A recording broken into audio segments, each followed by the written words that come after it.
আমাদের ধৈর্য নাই, অল্পে আমরা অস্থির, আছে না নাই? এই দেশের মানুষ খুব বেশি অস্থির, বাংলাদেশের মানুষ খুব বেশি অস্থির। আমি পৃথিবীর অনেক দেশে ঘুরেছি, সেখানে দেখেছি মানুষজন খুব ধীরস্থির ভাবে কাজ করতে পছন্দ করে। সুপার শপে যদি কিনতে যায়, they maintain the queue in super shop. Super শপে লম্বা লাইন, সবাই যে ওখানে ভদ্রভাবে দাঁড়ায়, একজনের পর একজন যাবে। টিকিট কাটতে যাবে, লম্বা লাইন, একজনের পর একজন দাঁড়ায়, একজন যাবে আরেকজন। তো ওখানে যদি কোনো বাঙালি থাকে, তখন দেখা যায় তার অস্থিরতা। কেন সামনে এত লাইন, এত সময় লাগে কেন, আমি কখন পাবো, আমার কি হবে? অস্থিরতা আছে না নাই? মানে সে পারে না সামনে সবাইকে ডিঙ্গিয়ে আগে যে টাকা পে করবে, আগে যে টিকিট কাটবে। এই অস্থিরতা আমাদের কমাইতে হবে, ধৈর্যশীল হতে হবে। গোটা বিশ্বব্যাপী আমাদের এই বাংলাদেশের মানুষের এই বদনাম যে আমরা অস্থির প্রকৃতির, আমরা ঠান্ডা মাথায় ভাবি না।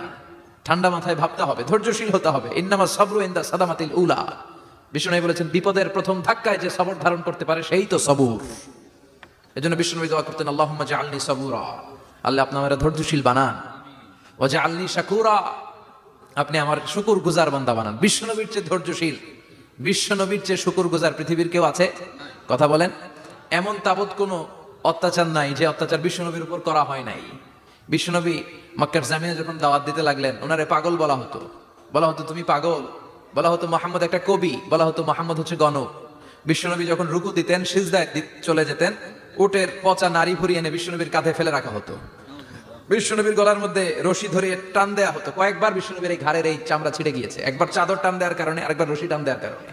বিশ্বনবী কিছুই বলেন নাই, ক্ষমা করে দিয়েছেন। যেই মক্কার শত্রুরা বিশ্বনবীকে মক্কা থেকে বিতাড়িত করেছেন, এবং যেই রাতে উনি হিজরত করলেন, মাইগ্রেট করলেন, উনি কেঁদে কেঁদে বারবার মক্কার দিকে ফিরে তাকায়, আবার যায়, আবার ফিরে তাকায়, মাতৃভূমির মায়া ছাড়তে পারছেন না। আর বলছিলেন, মক্কা তো আহাব্বুল বিলাদ ইলাইয়া, মক্কা আমার কাছে সবচেয়ে প্রিয় শহর। লাউলা উখরিজতু লামা খরাজতু মিনহা, আমার যদি বের করে না দেয়া হতো এই শহর থেকে, আমি কোনোদিন এই শহর থেকে বেরোতাম না। এত ভালোবাসতেন বিষ্ণু মক্কাতুল মুকাররমাকে। ধৈর্যশীল ছিলেন। এত অত্যাচার অনাচারের পরে যখন মক্কা বিজয়ের ক্ষণ আসলো, এই মক্কাকে বিশ্বনবীর করতলগত করে দিল কে?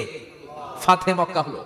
বিশ্বনবী চাইলে পিষে পিষে প্রতিটা কাফের মুশরিককে শেষ করে দিতে পারতেন, ঠিক কিনা? কিন্তু বিশ্বনবী বললেন, লা তাসরিবা আলাইকুমুল ইয়াউম ইযহাবু আনতুমুত তুলাকা। কোনো রিভেঞ্জ চলবে না, আজকে কোনো প্রতিশোধ নাই।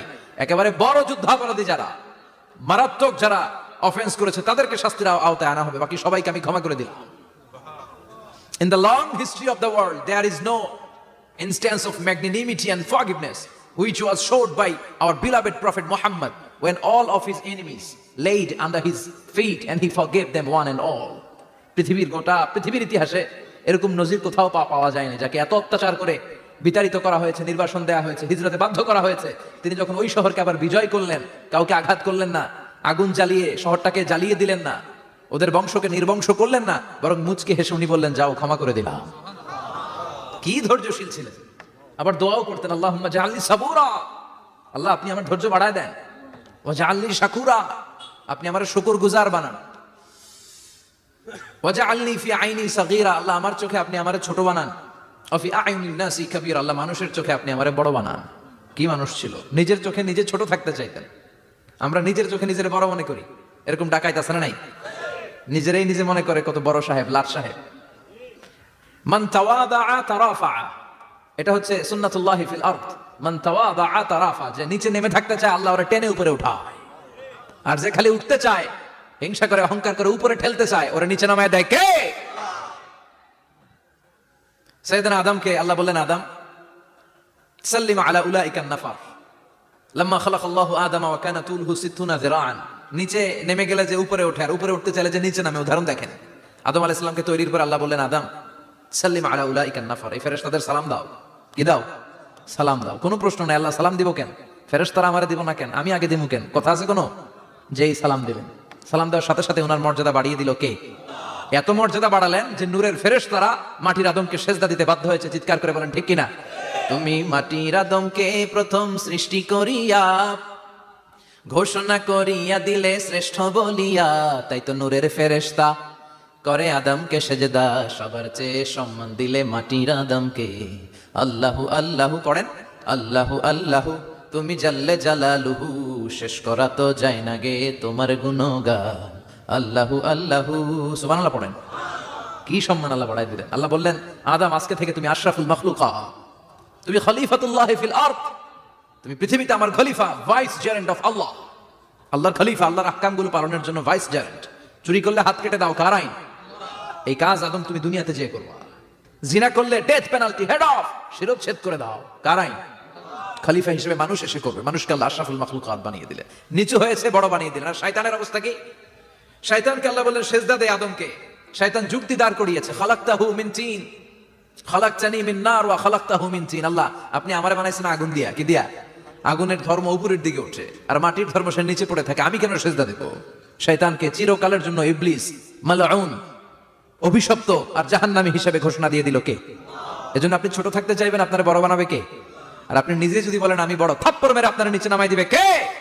এজন্য বিশ্বনবী দোয়ায় বলতেন, আল্লাহুম্মা জাআলনি সাবুরা ওয়াজআলনি শাকুরা ওয়াজআলনি ফি আইনি সাগীরা ওয়া ফি আয়ুনিন নাসি কাবীরা। ও আল্লাহ, আপনি আমারে ধৈর্যশীল বানান, আপনি আমারে শুকরগুজার বান্দা বানান, আমার চোখে আমারে আপনি ছোট বানান, মানুষের চোখে আপনি আমারে বড় বানান। সুবহানাল্লাহ পড়েন। এজন্য সবসময় শুকরগুজার থাকার চেষ্টা করতে হবে। রাজি আছেন তো? যে কোনো মুহূর্তে, যে কোনো পরিস্থিতিতে আমরা শুকরিয়া করবো কার? চিল্লায় বলেন কার? এই ভণ্ডামি এই দেশে আছে না নাই? দোদেল বান্দা কালমা চোরে, না পায় শ্মশান না পায় ঘোরে, দিন থাকিতে আয়রে পথে ছাইড়া দে ভণ্ডামি ভণ্ডামি ভণ্ডামি ভণ্ডামি, ছাইড়া দে ভণ্ডামি। আছে না নাই? নামাজ কালাম পড়ে না, ইবলিস শয়তানের নানা। আছে না? নামাজ নাই, রোজা নাই, নাচানাচি, নাচ গান, গোসল করে না, সারা বছরে করে একবার, ওই গোসলের পানি মুরিদরা খায় ফেলায়। আছে না নাই? নামাজ রোজা করে না, ইবলিস শয়তানের নানা, ধর্মের একখান খুঁটি ধইরা কয়দিন করবা হয়রানি, ভণ্ডামি ভণ্ডামি ভণ্ডামি, ছাইড়া দে ভণ্ডামি। ঠিক কি না?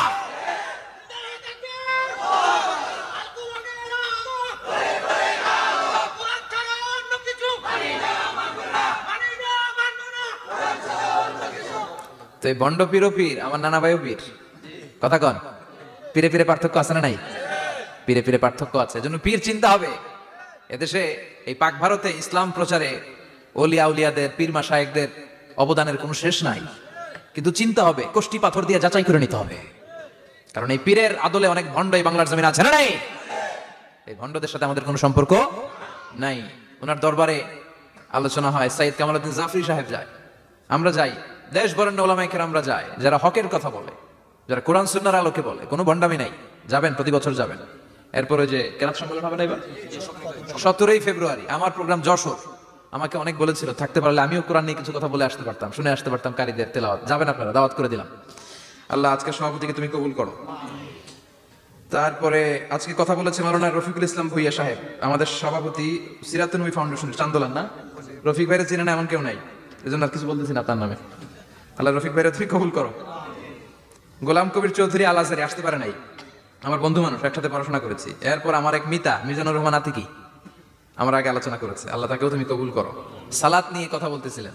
সালাত আউয়ালু মা ইউহাসাবু বিহিল আবদু ইয়াউমাল কিয়ামাতি আস-সালাহ, কিয়ামতের দিন সর্বপ্রথম হিসেব নেওয়া হবে নামাজের, সালাতের। সালাত চিনেন তো?